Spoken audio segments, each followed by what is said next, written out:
الحمد لله رب العالمين والصلاة والسلام على سيد الأنبياء والمرسلين محمد وآله وأصحابه أجمعين رب اشرح لي صدري ويسر لي أمري واحلل عقدة من لساني يفقهوا قولي أما بعد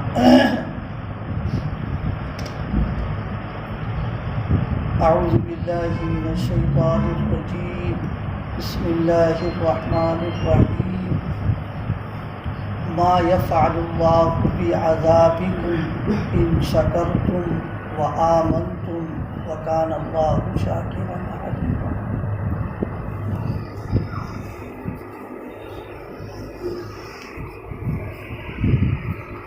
اللہ پاک کا فضل ہے، اس کا احسان ہے ہم سب کو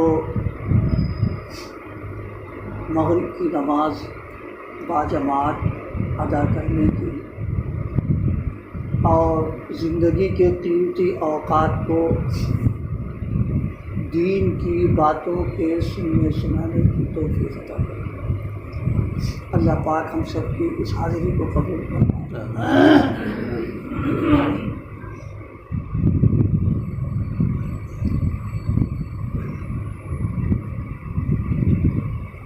کافی دنوں کے بعد غالباً یہ ملاقات ہو رہی ہے.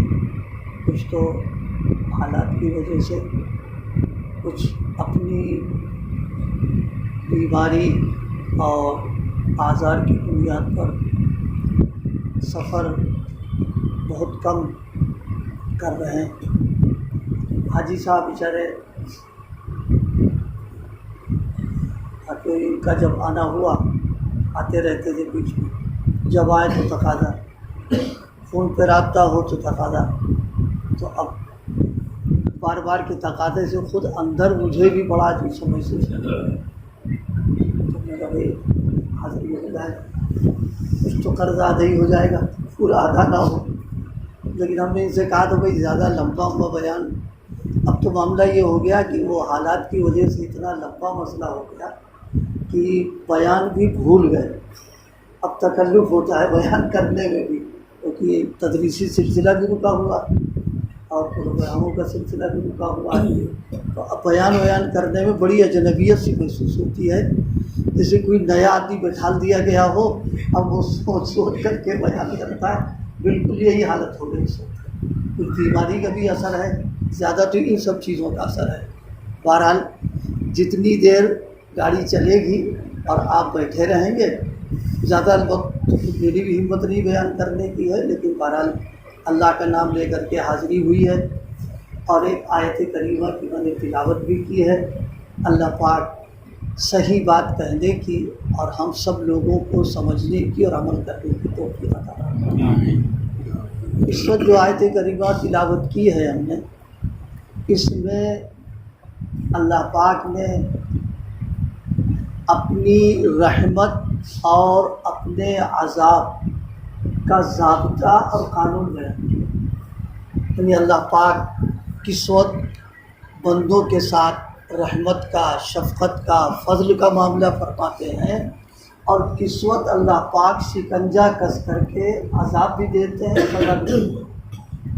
کیونکہ دنیا میں دونوں قسم کے حالات سامنے رہتے ہیں. کبھی اچھے حالات آ گئے، ترقی ہو رہی ہے، اور کبھی زوال شروع ہو گیا.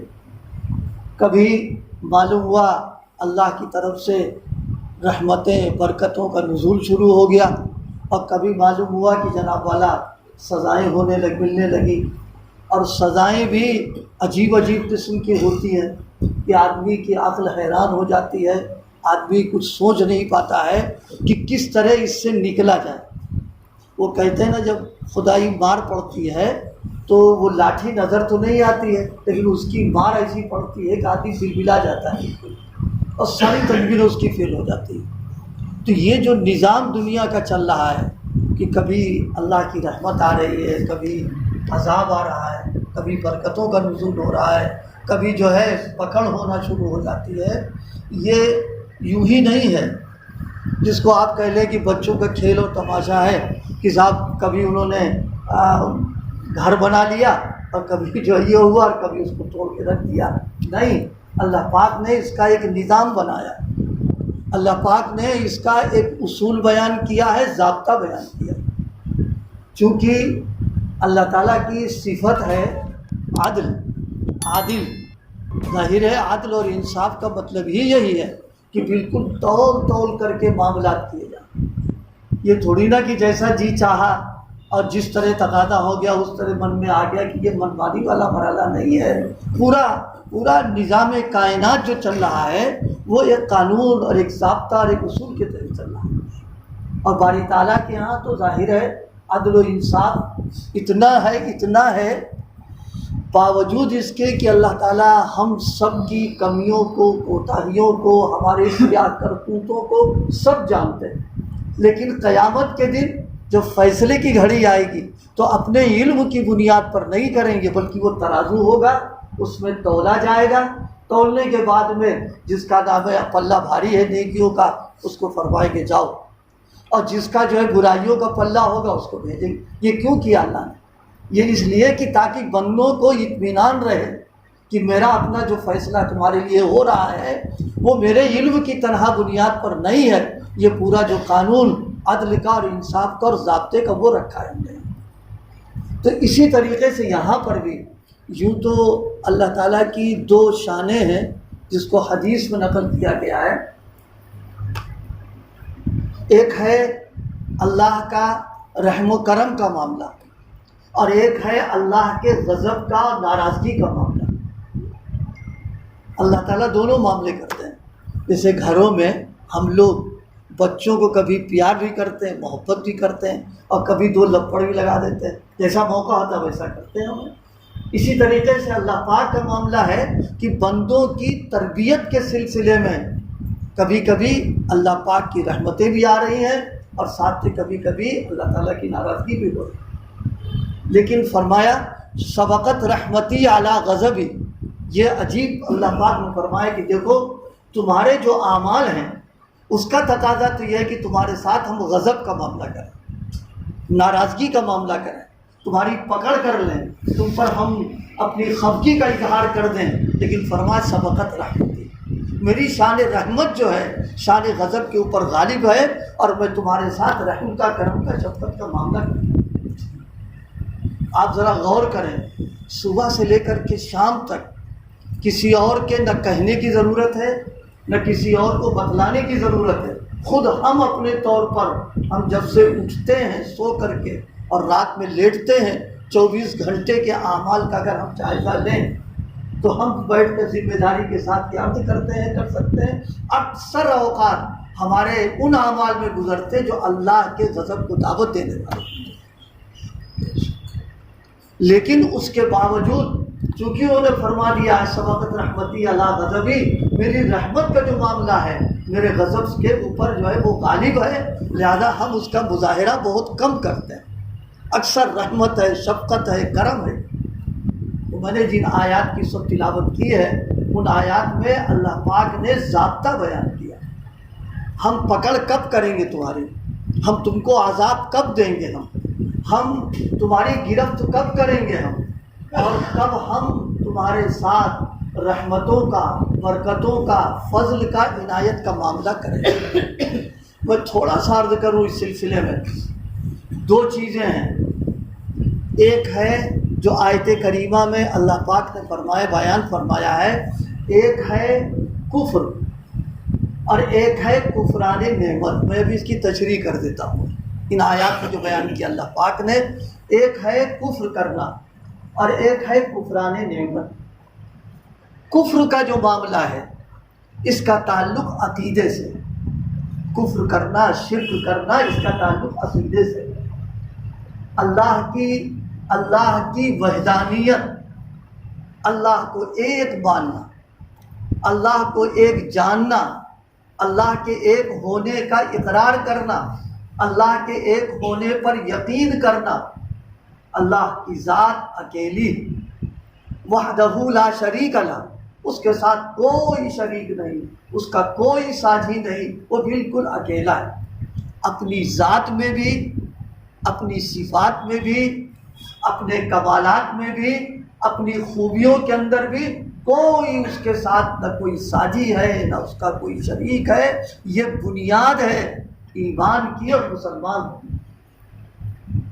اب اگر کوئی آدمی اللہ کے ساتھ کسی کو ساجی سمجھ رہا ہے، کسی کو شریک سمجھتا ہے، کسی کو کے بارے میں یہ خیال کرتا ہے، گمان کرتا ہے کہ ان سے بھی کچھ کام بنتا ہے، ان کے بھی اختیار میں کچھ ہے، ان کو بھی دخل ہے، یہ ہے شرک۔ تو اللہ پاک کو، اللہ پاک کی ذات کو اکیلا ماننا، یہ ہے توحید اور وحدانیت، اور اس کے ساتھ کسی کو ساجی شریک کسی بھی طریقے سے کر لے، یہ ہے شرک۔ اور ایمان اللہ پاک کی وحدانیت کا، رسول اللہ صلی اللہ علیہ وسلم کی رسالت کا، قیامت کا، یہ بنیادی چیزیں، ان چیزوں کو دل سے ماننا، یقین کرنا، یہ ایمان کہلاتا ہے، اور اس کا انکار کر دینا کفر کہلاتا ہے۔ یہ عربی زبان کی اصطلاحات ہیں۔ توحید کے مقابلے پر شرک ہے اور ایمان کے مقابلے پر کفر ہے۔ اللہ پاک نے اس کے اندر ضابطہ بیان فرمایا کہ دیکھو، سب سے بنیادی چیز میرے غضب کو دعوت دینے والی، میرے جلال اور میرے عذاب اور میری گرفت اور پکڑ کے سلسلے میں یہ ہے کہ کفر اور شرک کا اگر تم معاملہ کرو گے تو یہ وہ جرم ہے کہ وہاں تو ہم جو دیں گے تم کو دیں گے سزا، یہاں کی بھی سزا تم کو بھگتنا پڑے گی۔ قرآن مجید نے اس مسئلے کو ایک دوسرے موقع پر ایک اور وضاحت کے ساتھ بیان فرمایا، اور سارے نبیوں کو اور سارے رسولوں کو اور سارے پیغمبروں کو اللہ پاک نے مخاطب کیا، وَلَقَدْ أُوحِيَ إِلَيْكَ وَإِلَى الَّذِينَ مِن قَبْلِكَ، اے پیغمبر ہم نے آپ کے اوپر بھی وحی بھیج کر اس قانون کو بتایا ہے، اور آپ سے پہلے جو لوگ آئے ہیں، نبی، رسول، پیغمبر، ان کو بھی ہم نے یہ ضابطہ بیان کر دیا۔ وَلَقَدْ أُوحِيَ إِلَيْكَ وَإِلَى الَّذِينَ مِن قَبْلِكَ لَئِنْ أَشْرَكْتَ، نبی معصوم ہوتا ہے، اپنی عصمت کی بنیاد پر وہ یہ سب کچھ نہیں اس سے ہو پائے گا، لیکن اللہ پاک نے ایک ضابطہ بیان کیا کہ انبیاء جیسے لوگ جو میرے چنیدہ ہیں، میرے منتخب ہیں، ہم جن پر وحی بھیج رہے ہیں، جن پر ہم کتابوں کو اتار رہے ہیں، یہ وہ ضابطہ ہے۔ اگر انہوں نے بھی نعوذ باللہ اگر ان سے یہ معاملہ ہو جائے تو یہ ناقابل تلافی جرم ہے۔ یہ لئن اشرکتا، اگر بالفرض، بالمحال، وہ بھی سے ممکن ہے ہی نہیں، لیکن اللہ نے ان کو مخاطب کر کے ہم سب کو بتا دیا ہے کہ تمہاری تو کوئی اوقات ہی نہیں، اگر یہ معاملہ ان سے بھی ہو جائے گا تو یہ ایسا جرم ہے لَيَحْبَطَنَّ عَمَلُكَ، سارے اعمال جو ہوں گے وہ ہم بیکار کر دیں گے، کوئی حیثیت نہیں رہ جائے گی اس کی یہاں پر۔ تو ایک بنیادی چیز جو میں نے عرض کی ہے وہ ہے توحید و رسالت، کفر اور شرک، یہ وہ چیز ہے جس میں ایمان والے کو ہمیشہ حساس رہنا چاہیے۔ مجھے ایک واقعہ یاد آ رہا ہے اس وقت میں، ایک حکیم صاحب کہ یہاں پرانی بات ہو چکی ہے، یہ نئی بات نہیں، پرانی بات ہے۔ ایک مریض جو ماشاءاللہ ایمان والے تھے، حکیم صاحب کو دکھانے کے لیے گئے، بہت مشہور حکیم تھے، نباز تھے، اور مریضوں کا رجوع بھی ان کی طرف تھا۔ گئے، کافی لمبا سفر کر کے پہنچے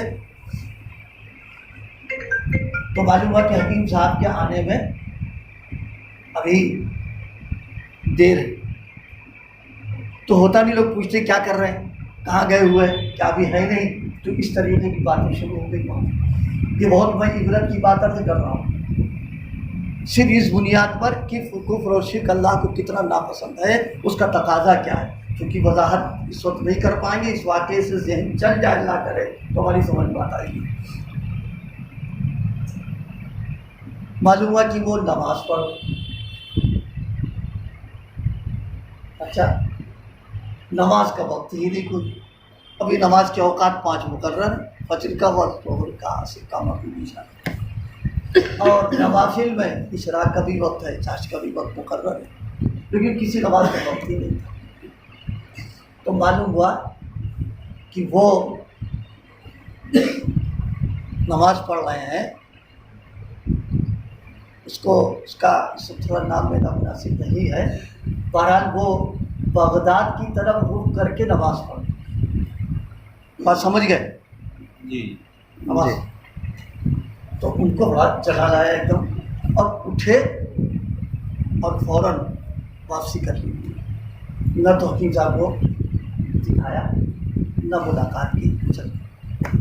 تو ساتھ میں جو لوگ آئے ہوئے تھے انہوں نے کہا کہ تم سے کیا مطلب ہے کہ کون سی نماز پڑھ رہا، کس کے لیے پڑھ رہا تھا، تم آئے ہو علاج کرانے کے لیے، اور تم لفظ دکھاؤ، حال بتاؤ، نسخہ لو جاؤ، تم سے کیا مطلب، کیا کر رہا ہے؟ انہوں نے جو بات کہی سارے ایمان والوں کے لیے انتہائی قیمتی بات۔ انہوں نے کہا اچھا پھر عشاء کے بعد جب وتر کی نماز ہم پڑھیں گے اور اس نماز میں دعائے قنوت ہوگی، اور اس دعائے قنوت میں وَنَخْلَعُ وَنَتْرُكُ مَن يَفْجُرُ، یہ بھی تو پڑھتے نہیں پڑھتے، وَنَخْلَعُ وَنَتْرُكُ مَن يَفْجُرُ، اس کا کیا مطلب ہے؟ اس کا مطلب یہ ہے کہ اے اللہ جو بدعقیدہ لوگ ہیں، فجور سے مراد اعتقادی فجور ہے، جو بدعقیدہ لوگ ہیں، وَنَخْلَعُ ہمارا ان سے کوئی تعلق نہیں، وَنَتْرُكُ ہم ان کو علیحدگی اختیار کر رہے ہیں۔ کہا پھر اللہ کے سامنے کس منہ سے یہ کہیں گے جا کر کے ہم وتر کی نماز میں کھڑے ہو کر کے کہ میرے اللہ ہمارا ان سے کوئی تعلق نہیں، اور جب لفظ دکھائیں گے تو تعلق کی بات آئے گی کہ نہیں آئے گی؟ ارے مسلمانوں کو سمجھ میں آیا نہیں آیا ہے؟ بھائی کھول کے نہیں بیان کر سکتا، اس لیے کچھ تکان بھی کچھ حالات بھی اس کو نہیں بتاؤں، بس آپ کا ذہن جتنا چل جائے۔ دیکھو عطر والا بدبو والے سے دوری اختیار کرتا ہے، بدبو کی جگہوں پر نہیں جاتا ہے، وہ ایسی جگہوں سے نفرت کرتا ہے کہ ہمارے پاس جو خوشبو لگی ہوئی ہے وہ تو سب بیکار ہو کر کے رہتا ہے۔ کفر و شرک کا اختیار کرنا تو بہت بڑی بات ہے، ایمان کی دولت جس کے پاس ملی ہے اس کا حق یہ ہے کہ ایمان کے خلاف جتنی چیزیں ہیں، مجلسیں ہوں، محفلیں ہوں، یا ان کی جتنی چیزیں ہوں، ان سے علیحدگی، ان سے دوری، ان سے بیزاری، ان سے نفرت، یہ اس کا تقاضا ہے۔ یہ تھوڑی نہ سلح کل کی پالیسی اختیار کر لی جائے کہ صاحب یہاں بھی ہے وہاں بھی ہے، یہاں بھی ملے وہاں بھی ملے۔ انہوں نے کہا نہیں، دعائے قنوت پہ کھڑے ہوں گے تو کس منہ سے اس کے سامنے کہیں گے وَنَخْلَعُ وَنَتْرُكُ مَن يَفْجُرُ۔ آج تو ہم نماز میں ایاک نعبد کہتے تو ہیں، لیکن کیا عمل میں بھی تیار عمل ہے؟ کیا نماز میں کھڑے ہو کر ایاک نستعین تو کہتے ہم ہیں، لیکن باہر نکل کر کے کیا اسی پر ہمارا عمل ہوتا ہے؟ اللہ پاک فرما رہا ہے کہ دیکھو یہ جرم وہ ہے کہ یہ جرم معافی کے قابل نہیں ہے۔ بعض لوگوں کے ذہن میں آتا ہے کہ صاحب اسلام کی ایک عجیب تعلیم ہے یہ کہ صاحب یہ جرم بہت بڑا، اس کی بہت بڑی سزا ہے۔ تو ہم ایک بات پوچھنا چاہتے ہیں، ایک آدمی ہے مثال کے طور پر، ماشاءاللہ وہ بہت عمدہ ڈاکٹر ہے، بہت عمدہ وکیل ہے، انگریزی بڑی اچھی بول لیتا ہے، بڑا ذہین ہے، بڑا وہ ہے، لیکن بس ایک کام ہے اس میں، وہ یہ کہ وہ حکومت کا باغی ہے۔ میری بات سمجھ میں آ رہی ہے؟ حکومت کا باغی ہے۔ آپ بتاؤ بغاوت کا جو جرم اس کا ہے، اور یہ اس کے اندر یہ جو خوبیاں موجود ہیں، کیا ان خوبیوں کی وجہ سے بغاوت کے جرم کو معاف کر دیا جائے؟ یہ تو سب سے بڑا جرم ہے۔ کوئی جاہل ہو، انگوٹھا ٹیک ہو، کچھ بھی نہ ہو، لیکن حکومت کا اگر وفادار ہے وہ قیمتی ہے، اس کی بنسبت بغاوت پر آ گیا۔ آگے سمجھ میں نہیں آ گئی؟ اسی طرح کفر و شرک کا کرنا یہ اللہ کے ساتھ بغاوت ہو رہی ہے، لہذا اس باغی کی جو سزا دی شریعت نے وہ عقل کے اور انصاف کا تقاضا بالکل یہی ہے۔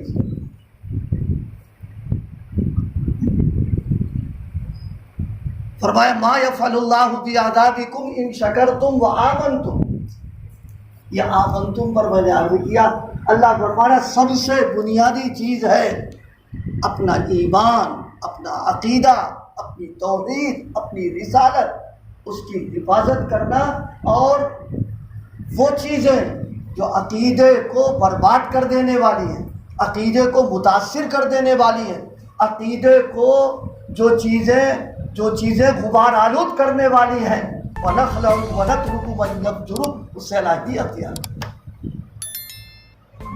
حضرات صحابہ کرام کا حال، ارے ہماری آپ کی تو کوئی اوقات ہی نہیں، صحابہ کا حال یہ تھا۔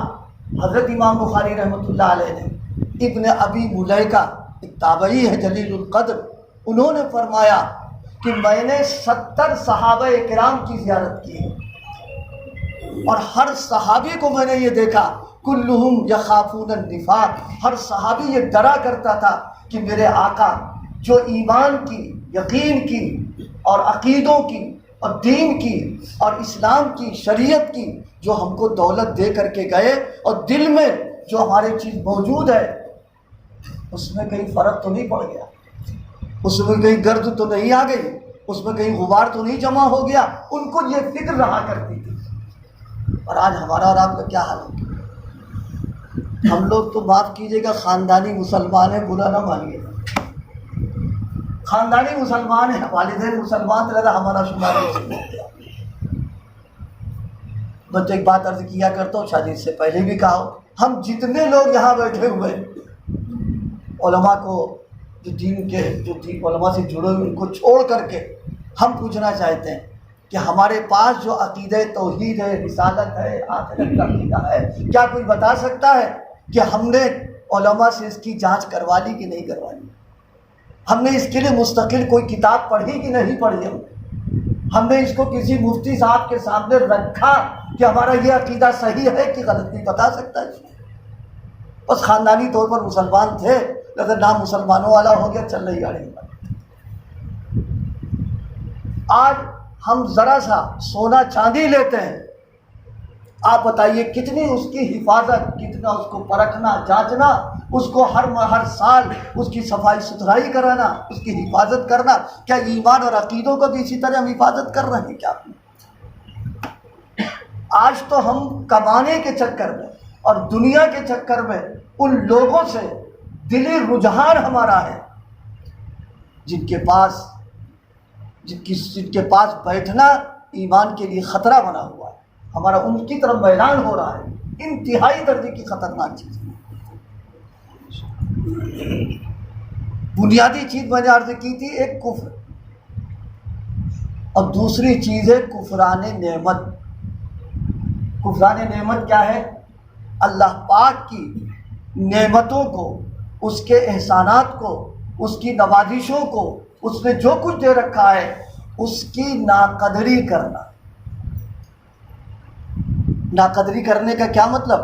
ناقدری کرنے میں یہ بھی داخل ہے کہ اللہ کی نعمتوں کی اپنی زبان سے شکر گزاری نہ کی جائے، دل سے اس کی قدر نہ کی جائے، اور اس کو غلط طریقے پر استعمال کیا جائے، سب ناقدری کے اندر داخل۔ فرمایا میری نعمتوں کی تم ناقدری کرو گے۔ آج امت کا، معاشرے کا مجموعی طور پر حال یہ ہے کہ اللہ پاک نے اگر ہم کو نوازا، کسی بھی لائن سے نواز دیا ہے، تو معاف کیجیے گا سب سے پہلے ہم احسان فراموشی پر آ جاتے ہیں، ان کو بھول جاتے ہیں جنہوں نے دیا ہے، اور اپنے حساب سے سارے معاملات شروع۔ یہاں ایک بات ذہن میں رہے، سب لوگوں کے کام کی چیز ہے، دین ہو، دنیا ہو، دنیا کی کوئی لائن ہو، دین کی کوئی لائن ہو۔ مثلا اللہ پاک نے کسی کو حفظ قرآن کی دولت دی، اللہ پاک نے کسی کو علم عطا فرمایا، اللہ پاک نے کسی کو مفتی بنا دیا، کسی کو فقیہ بنا دیا، کسی کو مفسر بنا دیا، کسی کو صاحب نسبت بنا دیا، کسی کو ولایت کا مقام دے دیا۔ یہ دینی مراتب میں نے عرض کر دی، اور دنیا کے اعتبار سے اللہ پاک نے کسی کو وکیل بنایا، کسی کو انجینئر بنایا، کسی کو ڈاکٹر بنایا، کسی کو حکومت کی کرسیاں عطا فرما دی، کاروبار کے اعتبار سے کسی کو بڑھا دیا، چاہے دنیا کی لائن ہو چاہے دین کی لائن ہو، ہر لائن میں جو کچھ بھی ہے یہ صرف انہی کا دیا ہوا ہے، کسی اور کا دیا ہوا نہیں۔ فرمایا میری نعمتیں جب تم کو ملیں تو نعمتوں اور احسانات کے بعد میں سب سے پہلا تقاضا یہ ہے عبدیت اور بندگی کا غلبہ تمہارے اوپر ہونا چاہیے، اور اگر تمہارے اندر عبدیت اور بندگی والی بات نہیں ہے اور تم سرکشی کے ساتھ آ رہے ہو، بغاوت کے ساتھ آ رہے ہو، تو ہم دینا بھی جہاں جانتے ہیں وہاں لینا بھی جانتے ہیں، جہاں نعمتوں کے دروازے اور بارش ہم کر رہے ہیں وہاں اس کو روک لینا بھی جانتے ہیں۔ سیرت پاک کے دو واقعے میں عرض کروں، کہیں اور تفصیل میں نہ جا کر کے دو واقعے سیرت پاک بہت عجیب ہے۔ سب سے پہلا واقعہ غزوہ بدر کا ہے، رمضان المبارک کا زمانہ، سن 2 ہجری ہے، اور اللہ کے پیغمبر علیہ الصلاۃ والسلام 313 اور آپ کو ملا کے 314۔ پھر مکہ معظمہ فتح کیا آپ نے، فتح مکہ کا واقعہ، میں مکہ معظمہ کے فتح کا واقعہ یہ لمبا نہیں مختصر تھا، تھوڑی دیر کے لیے سوچئے۔ نبی علیہ الصلاۃ والسلام مکہ معظمہ میں 13 سال رہے، 13 سالہ مکے کی جو زندگی آپ کی تھی وہ سب ہمارے سامنے، راحت کی نہیں تھی، آرام کی نہیں تھی، سہولتوں کی نہیں تھی، آسانیوں کی نہیں تھی، اور کھل کر کے عبادتوں کے کرنے کا مسئلہ نہیں تھا، ساری گویا جسے کہتے ہیں مصیبتوں، پریشانیوں اور تکلیفوں کی چکیوں میں صحابہ کو پیسا گیا۔ اگر حالات صحیح ہوتے تو ہجرت کر کے جاتے کیوں وہاں سے؟ لیکن اللہ پاک کا عجب معاملہ ہے، ہجرت ہونے کے بعد پھر اللہ پاک نے فاتحانہ آپ کو داخل کیا، مظلومانہ گئے ہیں اور فاتحانہ آئے ہیں آپ۔ اب آپ سے ہم پوچھنا چاہتے ہیں، ہمارا کوئی مکان ہو اور کوئی جائیداد ہو، اور اس مکان اور جائیداد پر کسی کا ہو قبضہ، وہ ہم کو ستا رہا ہو، ہم کو مار رہا ہو، ہم پر زیادتی کر رہا ہو، ہم قانوناً ہائی کورٹ اور سپریم کورٹ سے مقدمہ جیت جائیں اور اس پر ہم کو پورا قابو ہو جائے، آپ بتاؤ اس وقت کیا کرو گے؟ پوری کسر اتار لیں گے، کریں گے نہیں کریں گے؟ اگر اس نے اتنا کیا تو ہم اتنا کریں گے، اچھا آپ بتاتے ہیں تم کو۔ لیکن رسول اللہ صلی اللہ علیہ وسلم نے جس عبدیت کا اور جس بندگی کا اور جس فنائیت کا اور اللہ کے حضور جس شکر گزاری کا مظاہرہ کیا ہے، وہ ہم سب کے لیے سبق کی بات ہے کہ رسول اللہ صلی اللہ علیہ وسلم جس وقت مکہ معظمہ میں فاتح بن کر کے گئے، میں تو کہا کرتا ہوں کہ رسول اللہ صلی اللہ علیہ وسلم کا صرف یہی ایک واقعہ دنیا کے دوسرے جو فاتحین ہیں ان کو دیکھا جائے اور اس کا مقابلہ کیا جائے تو بالکل اس کی گرد کے برابر بھی نہیں پہنچ سکتا ہے کوئی فاتح جو اللہ کے پیغمبر نے رحمت للعالمین اور عبدیت کا مظاہرہ کر دیا ہے۔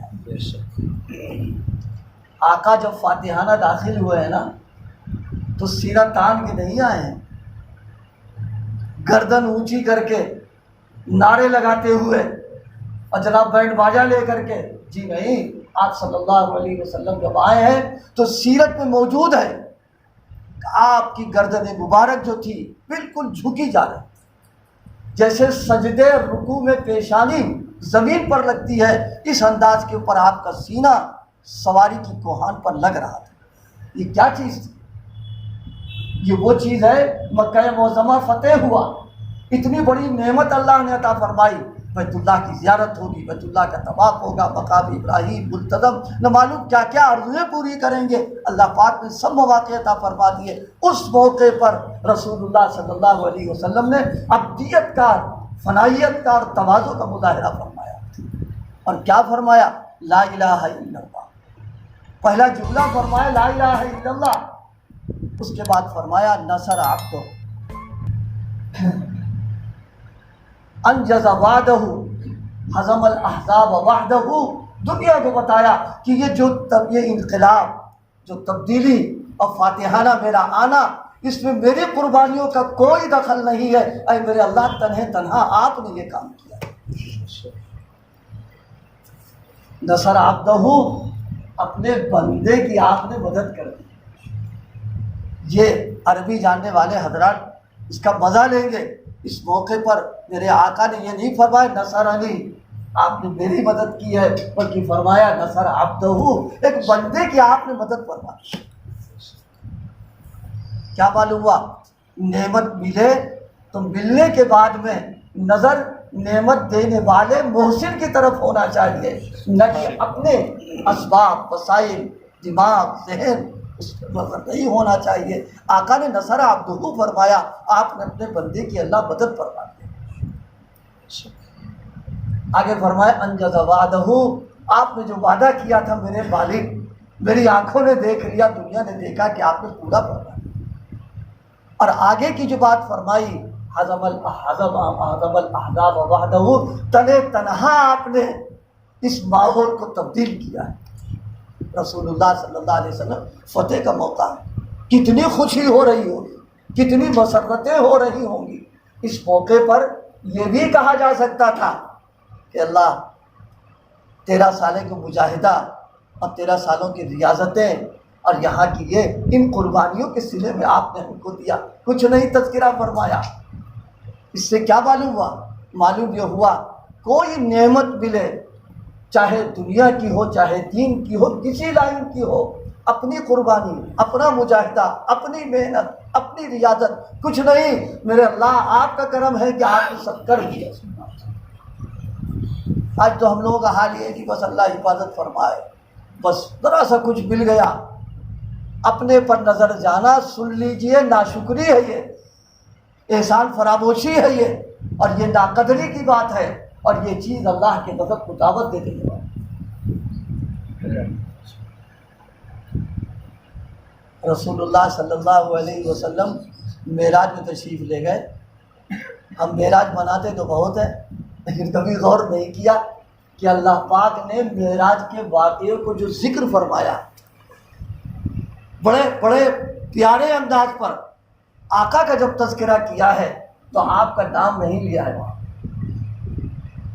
آپ کی کسی صفت کا تذکرہ نہیں فرمایا. آپ کے بہت سارے نام ہیں، محدثین نے 99 سے زیادہ تک نام بتا دیے ہیں آپ کے، لیکن کسی نام کا تذکرہ نہیں ہے. سبحان الذی اسریٰ بعبدہ، اللہ پاک نے دنیا کو بتایا معراج جس سے میرا ان کو قرب خصوصی ملا ہے، اس کی بنیاد عبدیت ہے، بندگی ہے، فنائیت ہے.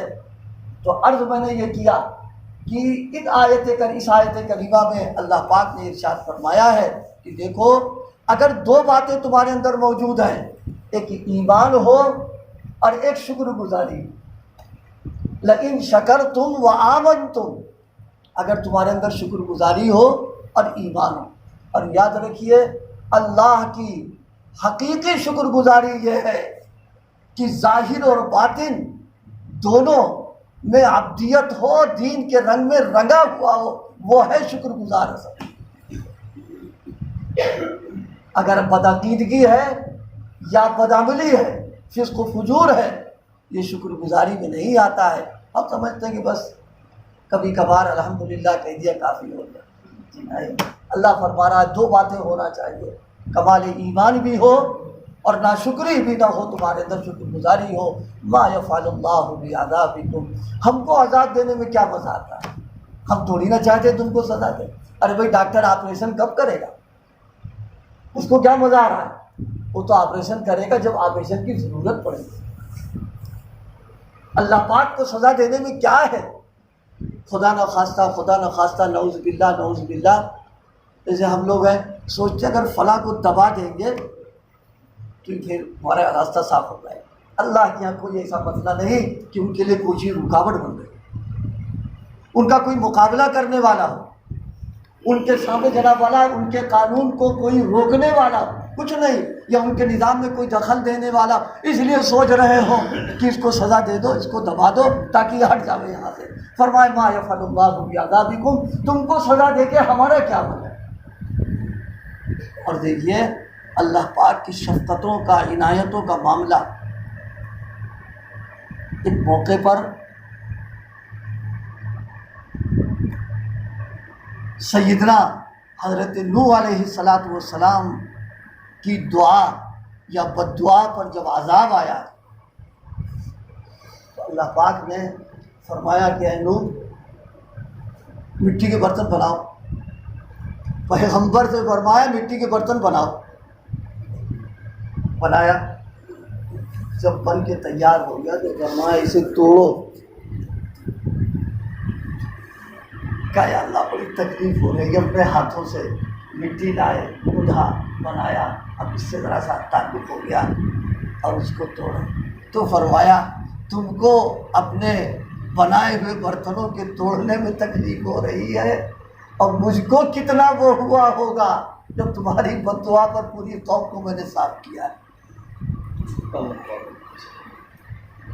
اس لیے اللہ پاک سزا نہیں دینا چاہتا، لیکن جب ہم سزا والے کام کریں گے، ناشکری کریں گے، نعمتوں کی ناقدری کریں گے۔ اور آج دیکھیے معاملہ کیا ہے، آج معاملہ یہ کہ ہم کو ذرا سی کوئی تکلیف ہو جائے تو ساری اللہ کی نعمتوں کو بھول جاتے ہیں، اسی لے کو بیٹھ جاتے ہیں، اور ہر وقت اسی کا تذکرہ، اسی کا چرچا، کوئی آ گیا اسی کو بتا رہے ہیں، کہیں جا رہے ہیں تو اسی کا چرچا کر رہے ہیں۔ جی نہیں، یہ بھی شرافت کے خلاف ہے۔ ٹھیک ہے تکلیف آئی ہے، لیکن جو اور اس کی نعمتیں، جو اور رحمتیں، اس کو کاہے کو بھول گئے تم؟ وہ بھی تو تذکرہ کرو ساتھ میں۔ اس لیے فرمایا دو کام کرنا ہے، ایک کام یہ کرنا ہے ایمان ہونا چاہیے، اور دوسرا کام یہ کہ ناشکری سے بچو، شکر گزاری کرو، اور شکر گزاری حقیقی یہی ہے، بدعملی سے، فسق و فجور سے بچنا۔ آج ہمارے گھروں میں اس لائن سے بڑا برا ہے۔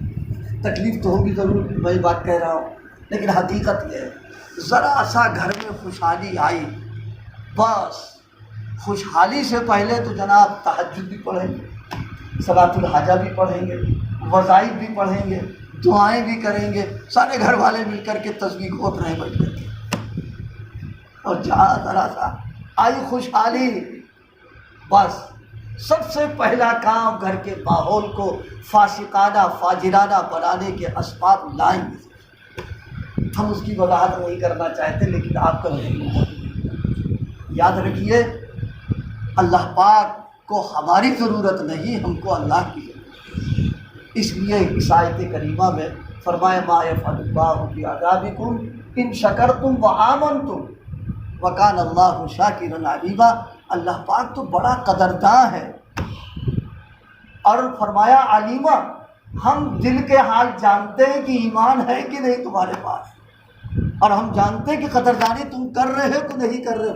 یہ نہیں کہ خالی کھانا پوری کرے اور ہم سمجھے اللہ تعالیٰ کو خبر نہیں، کام بن جائے گا۔ یہ علیمہ لا کر کے بتا دیے کہ ہم سب جانتے ہیں کہ صحیح معنوں میں تمہارے پاس کچھ ہے کہ نہیں۔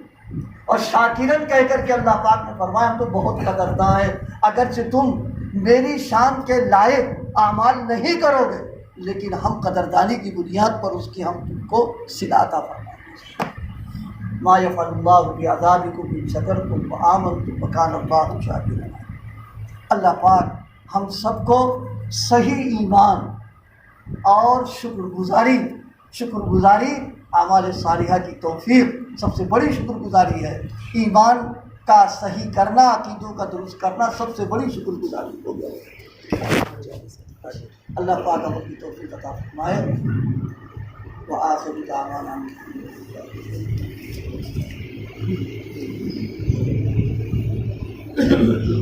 اللهم